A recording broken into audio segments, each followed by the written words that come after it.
অন্তর্বর্তী সরকার জনপ্রতিনিধিদের কাছে ক্ষমতা হস্তান্তরে প্রস্তুত, মালয়েশিয়ায় প্রধান উপদেষ্টা। প্রবাসীদের ভোটাধিকার নিশ্চিতের প্রতিশ্রুতি।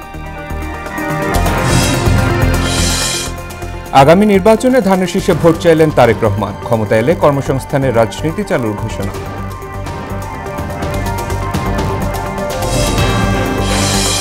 অন্তর্বর্তী সরকার জনগণের প্রত্যাশা পূরণে ব্যর্থ, মন্তব্য নাহিদের। ফেব্রুয়ারিতে নির্বাচন হবে না বললেন পাটোয়ারি।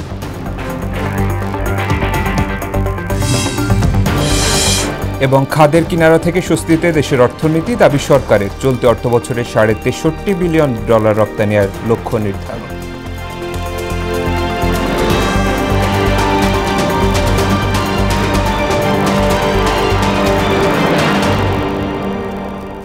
আসসালামু আলাইকুম, সবাইকে মহনা সংবাদে স্বাগত। শুনছিলেন শিরোনাম, পুরো সংবাদের সঙ্গে আছি আমি শেখ সাব্বির হোসেন।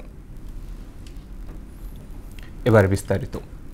অন্তর্বর্তী সরকার এখন নির্বাচিত জনপ্রতিনিধিদের কাছে ক্ষমতা হস্তান্তরে প্রস্তুত বলে জানিয়েছেন প্রধান উপদেষ্টা অধ্যাপক মোহাম্মদ ইউনূস। মঙ্গলবার মালয়েশিয়ার কুয়ালালামপুরে প্রবাসী বাংলাদেশিদের সঙ্গে এক মতবিনিময় সভায় তিনি একথা বলেন। আগামী নির্বাচনে প্রবাসীদের ভোটাধিকার নিশ্চিতে সরকার কাজ করছে বলেও জানান প্রধান উপদেষ্টা। বিভিন্ন পেশা, শ্রেণী, সংস্থা ও ব্যবসায়ী প্রতিনিধিদের এ মতবিনিময় সভায় অংশ নেন। সভায় পররাষ্ট্র উপদেষ্টা মোহাম্মদ তৌহিদ হোসেন, প্রবাসী কল্যাণ ও বৈদেশিক কর্মসংস্থান উপদেষ্টা অধ্যাপক আসিফ নজরুল উপস্থিত ছিলেন। যে যেখানে কর্মরত আছেন সেখান থেকে আপনি যদি ভোটার হন, যতক্ষণ পর্যন্ত বাংলাদেশের নাগরিক, আপনি ভোট দিতে পারবেন। কাজে আমরা এখন নির্বাচনের দিকে রওনা হয়েছি। আশা করি একটা সুন্দর নির্বাচন আমরা করতে পারবো। বাংলাদেশের একটা রূপান্তর হবে। ফেব্রুয়ারি পর্যন্ত গেলে আমরা আশা করি সুন্দর একটা নির্বাচনের মাধ্যমে আমরা ক্ষমতা নির্বাচিত প্রতিনিধিদের কাছে সমর্পণ করতে পারবো। আপনাদের সহযোগিতায় আমরা বাকি পথটুকু সুন্দরভাবে এগিয়ে যেতে পারবো। এর আগে মালয়েশিয়ায় ব্যবসায়ীদের বাংলাদেশে বিনিয়োগের আহ্বান জানিয়েছেন অন্তর্বর্তী সরকারের প্রধান উপদেষ্টা অধ্যাপক মোহাম্মদ ইউনূস। মঙ্গলবার কুয়ালালামপুরে বাংলাদেশ ও মালয়েশিয়ার মধ্যে বাণিজ্য ও বিনিয়োগ সুযোগ নিয়ে আয়োজিত এক ব্যবসায়িক ফোরামে এই আহ্বান জানান তিনি। প্রধান উপদেষ্টা বলেন, অতীতে বাংলাদেশের প্রত্যাশা অনুযায়ী ব্যবসা এগোয়নি, তবে নতুন বাংলাদেশে অনেক কিছুই নতুনভাবে গড়ে উঠেছে, যার মধ্যে অন্যতম হচ্ছে ব্যবসার সম্ভাবনা। তিনি বলেন, বাংলাদেশ সম্ভাব্য সব উপায়ে ব্যবসা বান্ধব হতে চেষ্টা করছে। বিডা নির্বাহী চেয়ারম্যান আশিক চৌধুরী অনুষ্ঠানে বক্তব্য দেন। The reason I'm mentioning this, the creativity, this was not in a textbook or anything. That gradually they figured it out how to handle this situation, benefit people. Today microcredit is a global phenomenon. It all started in Bangladesh. So these are the seeds that you see. Bangladesh produces these seeds all the time. And that microcredit idea now is all over the United States. They have more than 200,000 women in the program. প্রতিশোধের রাজনীতি পরিহার করলে দেশ এগিয়ে যাবে বলে মন্তব্য করেছেন বিএনপির ভারপ্রাপ্ত চেয়ারম্যান। তিনি জানান, আগামীতে তারা কর্মসংস্থানের রাজনীতি চালু করবেন। এ সময় ত্রয়োদশ সংসদ নির্বাচনে ধানের শীষে ভোট চান তিনি। আর বিএনপিকে নিয়ে মিথ্যাচার চলছে বলে অভিযোগ করেছেন দলটির মহাসচিব মির্জা ফখরুল ইসলাম আলমগীর। তানজিদ ভাইয়ের প্রতিবেদন। দীর্ঘস্থায়ী নয়, 1950 সাল রাজধানীর আগারগাঁওয়ে চীন মৈত্রী সম্মেলন কেন্দ্রে আন্তর্জাতিক যুব দিবস উপলক্ষে আলোচনা সভার আয়োজন করে ছাত্রদল, যুবদল ও স্বেচ্ছাসেবক দল। সভায় দেশ গড়তে যুব সমাজকে ভূমিকা রাখার আহ্বান জানান বক্তারা। আজকের প্রতিপাদ্য বিষয় হচ্ছে যুব সমাজের প্রত্যাশা, বিএনপির পরিকল্পনায় আগামীর বাংলাদেশ। 31 দফার আলোকে তিনি সবগুলো বিষয়ে অবশ্যই কার্যকরী পদক্ষেপ নেবেন। সেখানে 23 নম্বর দফায় বলা হয়েছে, শিক্ষা, প্রশিক্ষণ, গবেষণা ও উদ্ভাবনে বিনিয়োগ বাড়ানো হবে। বিএনপি আগামীতে সরকার গঠন করতে পারে, তাই দলের বিরুদ্ধে পরিকল্পিত মিথ্যাচার করা হচ্ছে বলে অভিযোগ করেছেন মহাসচিব মির্জা ফখরুল ইসলাম আলমগীর। বিএনপিকে বেনাইন করার জন্য, যেহেতু বিএনপি হচ্ছে সম্ভাব্য সামনের দিনের সারথি, যেহেতু বিএনপি সামনের দিনে রাষ্ট্র পরিচালনা করবে, সুতরাং তার বিরুদ্ধে এই সমস্ত মেলাইন করে তাকে যত খাটো করার চেষ্টা করা যায়। সভায় যুক্তরাজ্য থেকে ভার্চুয়ালি যুক্ত হন বিএনপির ভারপ্রাপ্ত চেয়ারম্যান তারেক রহমান। তিনি বলেন, বিএনপি বিশ্বাস করে প্রযুক্তি নির্ভর তারুণ্য এবং যুবশক্তি গড়তে হলে প্রযুক্তিগত দক্ষতা বাড়াতে হবে। দেশের এই কর্মক্ষম জনসংখ্যাকে একদিকে যেমন প্রযুক্তি নির্ভর শিক্ষায় দক্ষ করে গড়ে তুলতে আমরা আগ্রহী, একই সঙ্গে তরুণ যুবকদের আগ্রহী একটি অংশকে খেলাধুলায় পারদর্শিতা অর্জন আমাদের করানো প্রয়োজন। সরকারি ব্যবস্থায় আমরা প্লাম্বিং, ইলেকট্রিশিয়ান, মেকানিক, ল্যাঙ্গুয়েজের পাশাপাশি ডেন্টাল হাইজিনিস্ট কিংবা মেডিকেল টেকনিশিয়ানের মতন দেশে বিদেশে চাহিদা সম্পন্ন স্বল্প মেয়াদী কোর্সগুলো চালু করতে চাই আমরা। স্লোগান নির্ভর রাজনীতি বদলাতে হবে উল্লেখ করে তারেক রহমান বলেন, সামনে বিএনপির মূল লক্ষ্য হবে বেকারদের কর্মসংস্থানের ব্যবস্থা করা। আপনাদের দল বিএনপির বিশ্বাস প্রচলিত যে স্লোগান নির্ভর রাজনীতি, এটার দিন কিন্তু এখন ফুরিয়ে গিয়েছে। তরুণ যুবশক্তিকে প্রযুক্তি নির্ভর করে দক্ষ জনশক্তিতে কিভাবে রূপান্তর করা যায়, এটি হবে আমাদের রাজনীতির অন্যতম আরেকটি মূল লক্ষ্য। আগামী জাতীয় নির্বাচনে ধানের শীষে ভোট চাইলেন বিএনপির ভারপ্রাপ্ত চেয়ারম্যান তারেক রহমান। সর্বস্তরের জনগণের কাছে আমার আহ্বান, আগামী নির্বাচনে ধানের শীষে ভোট দিন, দেশ গড়ার সুযোগ নিন। তানজিদ ভুইয়া, মোহনা সংবাদ, ঢাকা। গত এক বছরে অন্তর্বর্তী সরকার দেশের মানুষের প্রত্যাশা পূরণে ব্যর্থ হয়েছে, এমন মন্তব্য করেছেন এনসিপির আহ্বায়ক নাহিদ ইসলাম। আর দলটির মুখ্য সমন্বয়ক নাসির উদ্দিন পাটোয়ারি মনে করেন আগামী ফেব্রুয়ারিতে জাতীয় সংসদ নির্বাচন হবে না। মাহবুব হাসান রিপনের প্রতিবেদন। আন্তর্জাতিক যুব দিবস উপলক্ষে মঙ্গলবার রাজধানীর খামারবাড়িতে সমাবেশের আয়োজন করে জাতীয় নাগরিক পার্টির ইউথ উইং যুবশক্তি। জাতীয় যুবশক্তি হবে নেতৃত্ব তৈরির প্রোডাকশন হাউস। জুলাই পরবর্তী ফ্যাসিবাদ বিরোধী শক্তির ঐক্যের কোনো বিকল্প নেই বলে মন্তব্য করেন সমাবেশে অংশ নেওয়া বিভিন্ন রাজনৈতিক দলের প্রতিনিধিরা। জুলাই আন্দোলন যারা করেছে, আমরা সবাই মিলে একত্রিত হই এই যুবকদের নেতৃত্বে, এই তরুণদের নেতৃত্বে, এই ছাত্রদের নেতৃত্বে আমরা ধারণ করেছিলাম গণ অভ্যুত্থানের পক্ষের শক্তিগুলোর মধ্যে যেই বিভাজনের রাজনীতি তৈরি করা হচ্ছে, এই রাজনীতি হচ্ছে দিল্লির রাজনীতি।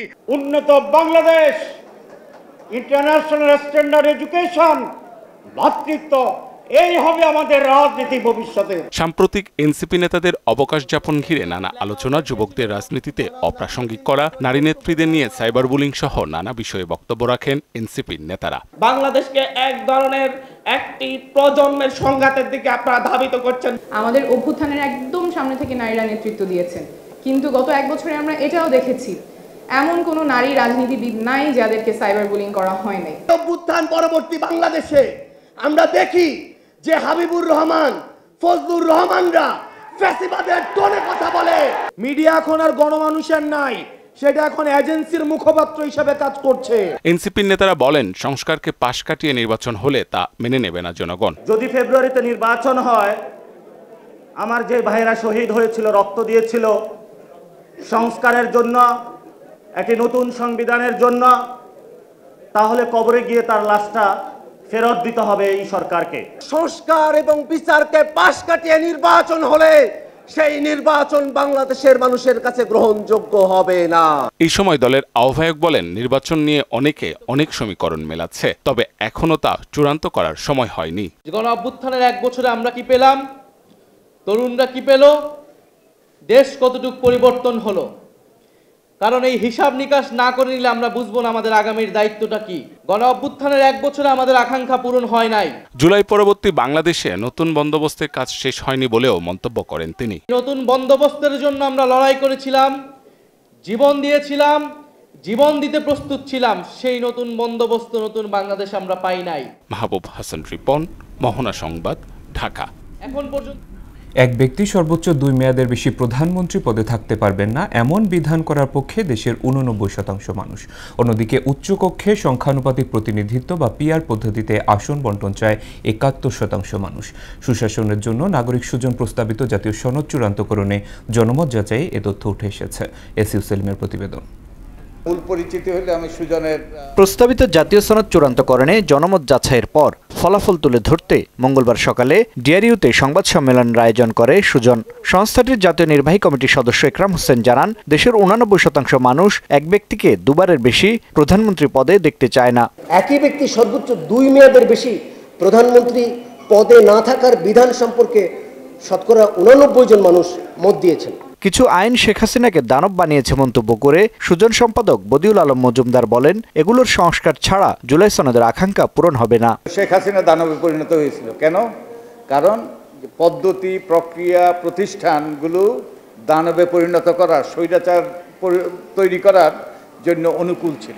আমরা যদি যে একটা গণতান্ত্রিক রাষ্ট্র চাই, যেখানে মানুষের অধিকার প্রতিষ্ঠিত হয়েছে, যেখানে দায়বদ্ধতা নিশ্চিত হয়েছে, যেখানে দুর্নীতি দুর্বৃত্তায়ন অবসান হয়েছে, যেখানে মানুষের সত্যিকারের জনগণের শাসন প্রতিষ্ঠিত হয়েছে, তাহলে এই পদ্ধতি প্রক্রিয়া প্রতিষ্ঠানের আমূল পরিবর্তন করা দরকার, সংস্কার করা দরকার। এ সময় ঢাকা বিশ্ববিদ্যালয়ের শিক্ষক রোবায়েত ফেরদৌস জুলাই আকাঙ্ক্ষা বাস্তবায়নে মৌলিক সংস্কারের বিকল্প নেই বলে মত প্রকাশ করেন। ইউনিসেফ থেকে বলা হচ্ছে অন্তত 173 জন শিশুকে হত্যা করা হয়েছে, 11 জন নারীকে হত্যা করা হয়েছে। এই যে এইরকম নির্যাতন নিপীড়ন, যেটা সিভিল প্রশাসনে পুরো পৃথিবী জুড়ে খুব বিরল, যুদ্ধ নাই, কিন্তু তার দেশের সরকার তার দেশের মানুষকে এই মাত্রায় নির্যাতন করছে, নিপীড়ন করছে, এবং তার মধ্য দিয়ে যে স্বৈরাচারের পতন ঘটেছে, কেবল ক্ষমতার পালাবদল দিয়ে এই আকাঙ্ক্ষাকে পূরণ করা সম্ভব না। সংবাদ সম্মেলনে জানানো হয়, চলতি বছরের মে থেকে জুলাই মাস পর্যন্ত 40টি প্রশ্নে সারা দেশে 1373 জনের মতামত এবং 15টি নাগরিক সংলাপের মাধ্যমে জনমত যাচাই করে সুজন। 40টা প্রশ্ন সেখানে ছিল, সেই প্রশ্নগুলো আপনাদের কাছে দেওয়া হয়েছে। ইউ সেলিম, মোহনা সংবাদ, ঢাকা। খাদের কিনারা থেকে ঘুরে দেশের অর্থনীতি এখন স্বস্তির পর্যায়ে পৌঁছেছে বলে মন্তব্য করেছেন অর্থ উপদেষ্টা ডক্টর সালেউদ্দিন আহমেদ। মঙ্গলবার সচিবালয়ে দেশের সার্বিক অর্থনৈতিক পরিস্থিতি নিয়ে আয়োজিত এক সংবাদ সম্মেলনে এবারের প্রবৃদ্ধি 3.97 থেকে 5.7% হতে পারে বলেও আশা ব্যক্ত করেন তিনি। এদিকে চলতি অর্থবছরে $63 বিলিয়ন রপ্তানি আয়ের লক্ষ্যমাত্রা নির্ধারণ করা হয়েছে বলে জানালেন বাণিজ্য উপদেষ্টা শামীউজ্জামান চৌধুরীর রিপোর্ট। গেল বছরের 8 আগস্ট গণঅভ্যুত্থান পরবর্তী দেশ পরিচালনার দায়িত্ব নেয় অন্তর্বর্তী সরকার। গত এক বছরে অর্থনৈতিক চালচিত্র জানাতেই এই আয়োজন। খাদের কিনারে গিয়ে উনি আর একটু বেশি বলছেন, পড়ে গিয়ে হয়তো আইসিইউ থেকে। আমি বলি আমরা তো পড়ে যাই নাই, সেখান থেকে আমরা একটু ঘুরে দাঁড়িয়েছি। অর্থ উপদেষ্টা এতে বলেন, 14 থেকে মূল্যস্ফীতি 8.16% আনা বড় সফলতা। আরএমজি সেক্টরে প্রসার, ধসে পড়া ব্যাংকিং খাতের সংস্কার নিয়েও কথা বলেন তিনি। আমাদের ঋণ পরিশোধের সীমাটা ঠিক থাকে, আমরা যেন ডিপেন্ডেন্ট না করি। এত তো সত্ত্বেও কিন্তু আপনারা দেখবেন আমরা $4 বিলিয়ন মতো আমরা পরিশোধ দিয়েছি, এবং অনেক কিছু আউটস্ট্যান্ডিং ছিল আগের সরকারের, বেশ কিছু তাদের সঙ্গে, সেটা আপনারা নিজেরাই জানেন। আদানির টাকা বাকি ছিল, আইটিএফসির টাকা বাকি ছিল, এই শেভরনের টাকা দেওয়া হয় নাই, মেটলাইফের টাকা দেওয়া হয় নাই। খাতভিত্তিক বিভিন্ন পরিস্থিতি তুলে ধরে উপদেষ্টা বলেন, গত সরকারের সময়ে দেশের বিভিন্ন প্রতিষ্ঠান ধ্বংসের দ্বার প্রান্তে ছিল। সে পরিস্থিতি উত্তরণে সরকার কাজ করেছে। প্রতিষ্ঠানগুলো অনেকগুলো কিন্তু প্রায় ধ্বংসের পথে, বা ওই প্রতিষ্ঠানগুলোর স্ট্রাকচার আছে, কিন্তু সেগুলোর গভর্নেন্স, রুলস রেগুলেশনগুলো, অনেক প্রসেস ভায়োলেট করে, প্রক্রিয়াগুলো সেগুলো কিন্তু ফলো করা হয় না। এদিকে মঙ্গলবার সচিবালয়ে সংবাদ সম্মেলন করেন বাণিজ্য উপদেষ্টা শেখ বশিরউদ্দিন। জানান, চলতি 2025-26 অর্থ বছরে $63.50 বিলিয়ন রপ্তানি আয়ের লক্ষ্যমাত্রা নির্ধারণ করা হয়েছে। আমাদের যে বাণিজ্যিক কার্যক্রমগুলো এবং আমাদের বাণিজ্য ঘাটতি কমানোর লক্ষ্যে আমরা যে পদক্ষেপগুলো নিয়েছি, তার বিনিময়ে আমরা আশা করি যে আমরা সম্ভবত কোনো একটা আসতে পারে। এটা কোনো গ্যারান্টি নেই, বিকজ এটা তার আমাদের উপরে, মানে আমাদের সক্ষমতার উপরে নির্ভর করে না। এটা যারা আমাদের উপরে এই শুল্ক আরোপ করেছেন তাদের সিদ্ধান্ত। সস্তায় পেঁয়াজ আমদানি করতে বাজার খোঁজা হচ্ছে বলেও জানান তিনি। আমরা তো বহুদিন ধরে পেঁয়াজ আমদানি করছি না। এক নম্বর, আমাদের মাশাআল্লাহ আমাদের স্থানীয় উৎপাদন যথেষ্ট ভালো, তবে আমরা হয়তোবা কিছু পেঁয়াজ এই মুহূর্তে আবার আমদানি করার চিন্তা করছি। আন্তর্জাতিক বাজারে কমে যাওয়ায় দেশেও পাম অয়েলের দাম প্রতি লিটারে 19 টাকা কমানো হয়েছে বলে জানান বাণিজ্য উপদেষ্টা। আমরা যতক্ষণ পর্যন্ত মনে করছি যে দাম স্থিতিশীল করার জন্য যতটুকু প্রয়োজন আমরা ততটুকুই করব। শামীমুজ্জামান চৌধুরী, মোহনা সংবাদ, ঢাকা। প্রয়োজনীয় যতটুকু। ক্ষমতাচ্যুত প্রধানমন্ত্রী শেখ হাসিনার বিরুদ্ধে দুর্নীতি দমন কমিশনে বেশ কিছু মামলা তদন্তাধীন রয়েছে জানিয়ে সংস্থাটির চেয়ারম্যান ডক্টর মোহাম্মদ আব্দুল মোমেন বলেছেন, মামলাগুলো দ্রুত দৃশ্যমান করা হবে। পাশাপাশি দীর্ঘ সময় ধরে ঝুলে থাকা মামলাগুলো পুনরুজ্জীবিত করবে দুদক।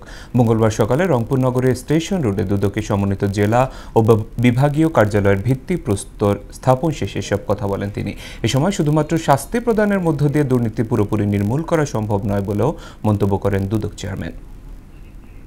সাবেক প্রধানমন্ত্রী শেখ হাসিনার বিরুদ্ধে আমাদের এখানে কয়েকটা মামলা চলমান, আরও কয়েকটা বিষয় তদন্তাধীন।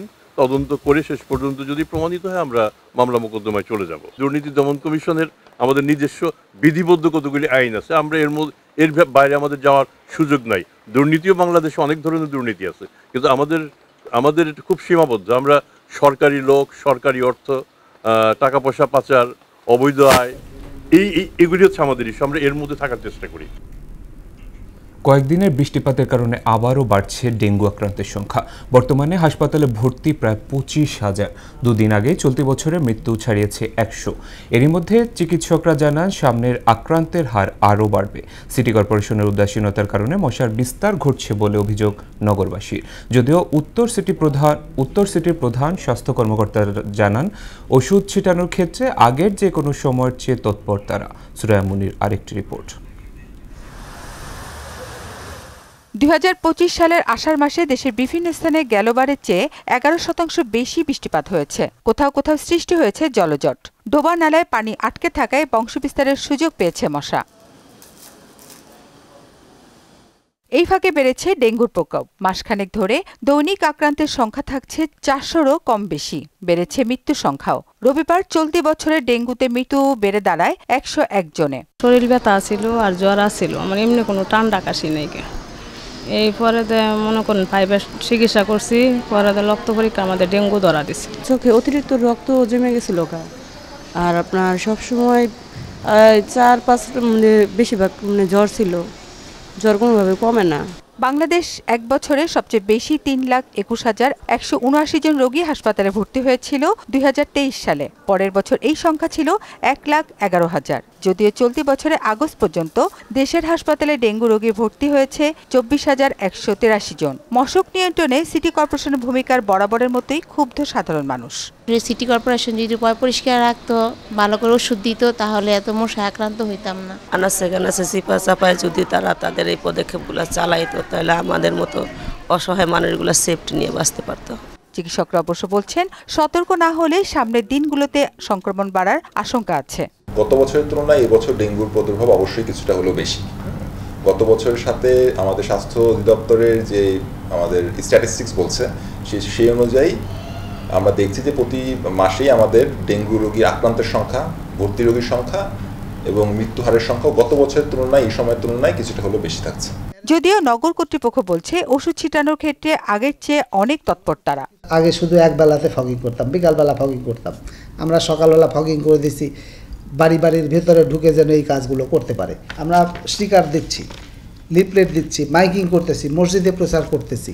ডেঙ্গুর বিরুদ্ধে কার্যকর প্রতিরোধ করতে রাজধানীর পাশাপাশি সারা দেশে অভিযান চালানো জরুরি বলেও মত দেন ডিএনসিসির এই কর্মকর্তা। এই দুটো সিটি কর্পোরেশনের বাইরে কিন্তু সুসংগঠিত মশক নিধন কার্যক্রম সেটা কিন্তু নাই। সুরাইয়া মুন্নি, মোহনা সংবাদ, ঢাকা। জুলাই আগস্টে সংগঠিত মানবতা বিরোধী অপরাধের মামলায় ক্ষমতাচ্যুত প্রধানমন্ত্রী শেখ হাসিনার পক্ষে আইনজীবী হতে চাওয়া জেডাই খান পান্নার আবেদন গ্রহণ করেনি ট্রাইব্যুনাল। আন্তর্জাতিক অপরাধ ট্রাইব্যুনাল 1-এ আবেদনটি দাখিল করেন পান্না। এদিকে সাভারের ইয়ামিন ও শাপলা চত্বরে হত্যার ঘটনায় তদন্ত প্রতিবেদন দাখিলে নতুন তারিখ নির্ধারণ করেছে আদালত। আরও জানাচ্ছেন কাজী পাপ্পু। জুলাই আগস্ট অভ্যুত্থানে সংগঠিত মানবতা বিরোধী অপরাধ মামলায় ক্ষমতাচ্যুত প্রধানমন্ত্রী শেখ হাসিনার বিরুদ্ধে আন্তর্জাতিক অপরাধ ট্রাইব্যুনালে চলছে সাক্ষ্য গ্রহণ। এরই মধ্যে নেওয়া হয়েছে 5 জনের সাক্ষী। এমন অবস্থায় শেখ হাসিনার পক্ষে মামলা লড়ার জন্য আন্তর্জাতিক অপরাধ ট্রাইব্যুনালে আবেদন করেন জেডাই খান পান্না। তবে তার আবেদন প্রত্যাখ্যান করেছেন আদালত। সাক্ষ্য গ্রহণ পর্যায়ে এসে এমন আবেদনের উদ্দেশ্য নিয়ে প্রশ্ন তোলেন ট্রাইব্যুনাল। ট্রাইব্যুনাল যে বক্তব্যটা দিয়েছে আপনারা শুনেছেন। আইনের অবস্থান হচ্ছে যে স্টেট ডিফেন্স কে নিয়োগ হবে সেটা ট্রাইব্যুনাল নিজে ঠিক করবেন।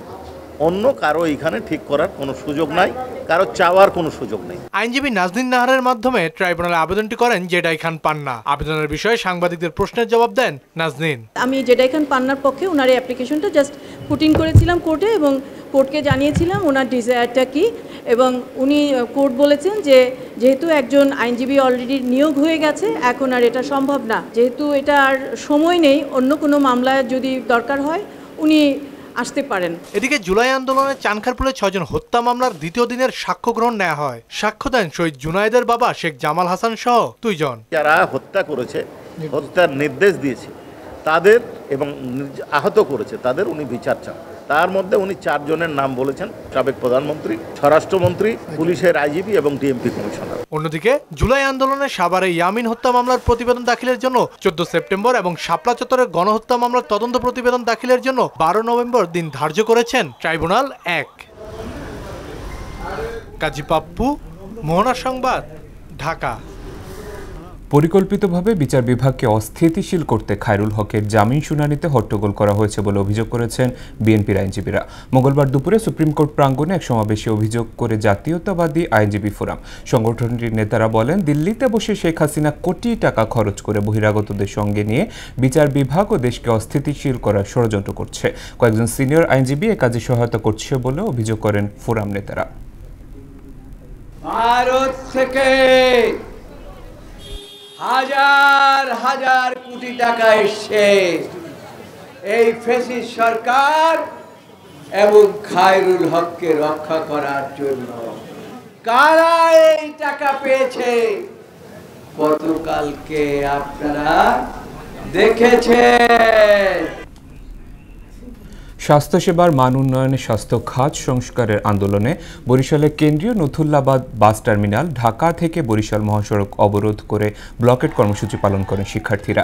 একই সাথে বেশ কয়েকটি শিক্ষা প্রতিষ্ঠানের শিক্ষার্থীরা নগরীর সদর রোড ও শেরেবাংলা মেডিকেল কলেজ হাসপাতালের প্রধান ফটকের সামনে আমরণ অনশন করেন। এ সময় স্বাস্থ্য উপদেষ্টাকে বরিশালের স্বাস্থ্যসেবার মান পরিদর্শনের পাশাপাশি স্বাস্থ্য খাতে দ্রুত সংস্কারের দাবি জানান শিক্ষার্থীরা। এতে ঢাকা থেকে বরিশাল, কুয়াকাটা, খুলনার সাথে সড়ক যোগাযোগ বিচ্ছিন্ন হয়ে পড়ে। আমরা চাই না এই দেশের মানুষ এই স্বাস্থ্য খাতে আর অবহেলা পাক। হাসপাতালে বসে মারা যাচ্ছে, ওষুধ পাচ্ছে না, ঠিকমতো সেবা পাচ্ছে না। নার্সরা বসে বসে ক্যান্টিনে মোবাইল টিপে লুডো খেলে, অথচ আমাদের রোগীদের ওরা সেবা দিতে যাচ্ছে না। যতদিন পর্যন্ত এই আন্দোলন সফল না হবে আমরা রাজপথ ছাড়বো না এবং আমরা এই আন্দোলন আমাদের চালিয়ে যাব। দেশের বাইরের খবর। ভারতকে সিন্ধু নদের পানি বন্টন চুক্তির ওপর স্থগিতাদেশ তুলে নেয়ার নির্দেশ দিয়েছেন হেগের আন্তর্জাতিক সালিশ আদালত। চুক্তির মূল নথির সঙ্গে সামঞ্জস্যপূর্ণ নয় এমন কোনো স্থাপনা সিন্ধু নদ ও এর সঙ্গে সংযুক্ত কোনো নদ নদীতে স্থাপন করা যাবে না বলেও নির্দেশনা দিয়েছে আদালত। ইশতিয়াক হোসেনের ডেস্ক রিপোর্ট।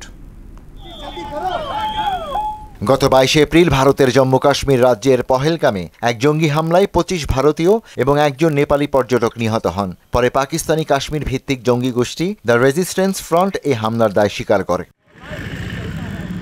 হামলার তাৎক্ষণিক প্রতিক্রিয়ায় সিন্ধু পানি বন্টন চুক্তি স্থগিত করে ভারত। ফলে পাকিস্তানের 3 নদী সিন্ধু, চেনাব ও ঝিলামের পানির প্রবাহ ব্যাপকভাবে হ্রাস পায়। চরম ঝুঁকিতে পড়ে দেশটির কৃষি।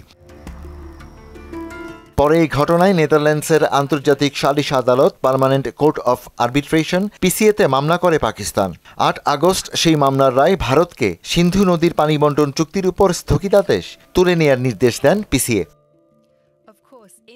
আদালত জানান, চুক্তির মূল নথির সঙ্গে সামঞ্জস্যপূর্ণ নয় এমন কোনো স্থাপনাই সিন্ধু ও এর সঙ্গে সংযুক্ত কোনো নদ নদীতে নির্মাণ করা যাবে না। পাশাপাশি সিন্ধু পানি বন্টন চুক্তির মূল শর্ত অনুযায়ী পাকিস্তানের ভূখণ্ডের নদীগুলোতে পানি প্রবাহ বাধামুক্ত রাখতে হবে। আন্তর্জাতিক আদালতের রায়ের পর ভারতের কোনো প্রতিক্রিয়া না পাওয়া গেলেও এই রায়কে স্বাগত জানিয়েছে ইসলামাবাদ। একই সঙ্গে এ নদের উপর বাঁধ নির্মাণের ক্ষেত্রে মূল চুক্তির শর্ত স্মরণে রাখারও আহ্বান জানিয়েছে দেশটি। 1960 সালের সেপ্টেম্বর মাসে বিশ্বব্যাংকের মধ্যস্থতায় এ চুক্তি হয় এবং ভারত ও পাকিস্তান তাতে সই করে। চুক্তিটির মাধ্যমে সিন্ধু ও এর উপনদীগুলোর পানিকে 2 দেশের মধ্যে বন্টন করে দেয়া হয় এবং পানি বন্টনের নিয়ম নির্ধারণ করে দেয়া হয়। ইশতিয়াক হোসেন, মোহনা সংবাদ। ইসরায়েলি বিমান বাহিনী গোলাবর্ষণে ফিলিস্তিনের গাজায় আরও 69 জন নিহত হয়েছেন, আহত অন্তত 362 জন। এক বিবৃতিতে এমন তথ্য জানিয়ে গাজার স্বাস্থ্য মন্ত্রণালয় বলছে, গাজায় মোট নিহতের সংখ্যা পৌঁছেছে 60,499 জনে। এদের পাশাপাশি আহত হয়েছেন আরও 1,53,575 জন ফিলিস্তিনি। ক্ষুধা ও অপুষ্টিতে শিশুর মৃত্যুর ঘটনায় উদ্বেগ জানিয়ে জাতিসংঘ বলছে, এর মাধ্যমে একটি প্রজন্মকে নিশ্চিহ্ন করে দিচ্ছে তেল আবিব। যুক্তরাষ্ট্রের উপর 24% অতিরিক্ত রপ্তানি শুল্ক 3 মাসের জন্য প্রত্যাহার করেছে বেইজিং। মঙ্গলবার এক বিবৃতিতে তথ্য জানিয়েছে চীনের রপ্তানি শুল্ক নিয়ন্ত্রক সংস্থা কাস্টমস ট্যারিফ কমিশন। এর আগে চীনের উপর শুল্ক বিরতি আরও 90 দিনের জন্য বাড়ানোর ঘোষণা দেয় যুক্তরাষ্ট্র। শুল্ক বিরতির মেয়াদ যতদিন থাকবে ততদিন বেইজিংয়ের এ প্রত্যাহার আদেশও কার্যকর থাকবে বলে জানানো হয়। সর্বশেষ চীনের উপর 145% রপ্তানি শুল্ক ধার্য করে ওয়াশিংটন, জবাবে মার্কিন পণ্যের উপর 125% শুল্ক আরোপ করে চীন। আইসিসির জুলাই মাসসেরা ক্রিকেটার নির্বাচিত হলেন ভারতের টেস্ট অধিনায়ক শুভমান গিল। চতুর্থবারের মতো মাসসেরা নতুন রেকর্ড গড়লেন ভারতের অধিনায়ক। গিলই পুরুষ ক্রিকেটে প্রথম কোনো খেলোয়াড় যিনি 4 বার জিতলেন আইসিসির মাসসেরা ক্রিকেটারের পুরস্কার। ইংল্যান্ডের বেন স্টোকস ও দক্ষিণ আফ্রিকার ওয়াইন মুল্ডারকে পেছনে ফেলে জুলাই মাসের সেরা ক্রিকেটার নির্বাচিত হয়েছেন তিনি। এক বিবৃতিতে গেল মাসে সেরা পুরুষ ও নারী ক্রিকেটারদের নাম ঘোষণা করেছে আইসিসি। আর নারীদের ক্রিকেটে সেরা হয়েছেন ইংল্যান্ডের সোফিয়া ডাঙ্কলি। শেষ করছি মোহনা সংবাদ, যাবার আগে শিরোনামগুলো আরও একবার।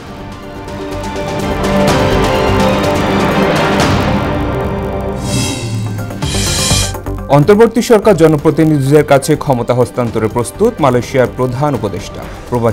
প্রবাসীদের ভোটাধিকার নিশ্চিতের প্রতিশ্রুতি। আগামী নির্বাচনে ধানের শীষে ভোট চাইলেন তারেক রহমান, ক্ষমতা এলে কর্মসংস্থানের রাজনীতি চালুর ঘোষণা।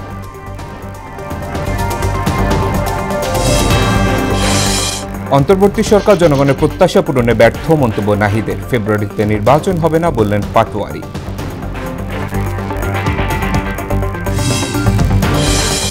এবং খাদের কিনারা থেকে স্বস্তিতে দেশের অর্থনীতি, দাবি সরকারের। চলতি অর্থবছরে $63 বিলিয়ন রপ্তানি আয়ের লক্ষ্যমাত্রা নির্ধারণ। এ ছিল মোহনা সংবাদে। মোহনার সবশেষ খবর জানতে ভিজিট করুন www.mohana.tv। সংবাদ দেখতে পারেন ফেসবুক এবং ইউটিউবে। এতক্ষণ সঙ্গে থাকার জন্য ধন্যবাদ সবাইকে।